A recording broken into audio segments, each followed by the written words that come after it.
আল্লাহু আকবার, আল্লাহু আকবার। এমপি মন্ত্রী হইলে লাভ কি যদি মানুষের সেবা না করতে পারি? এই যে হচ্ছে সেবামূলক কাজ।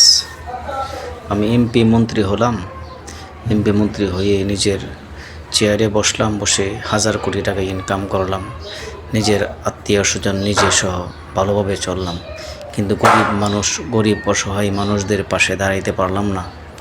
মানুষ কি করছে, কি করতেছে সেগুলো কোনো সেবা যত্ন নিলাম না।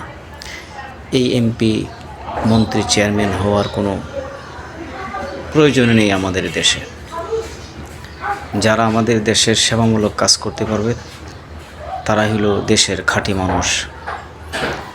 দেশের মানুষের কষ্ট যারা বুঝবে, আর যারা মানুষের কষ্ট বুঝবে না তারা কিসের এমপি মন্ত্রী, কিসের নেতৃত্ব তারা দিবে?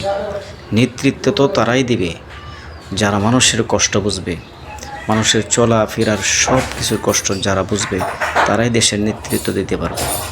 আর যারা মানুষের কষ্ট বুঝবে না তারা মানুষের ভালো কিছু করতে পারবে না। দেখেন তাদের অবস্থা, এই বাইরের অবস্থা দেখেন।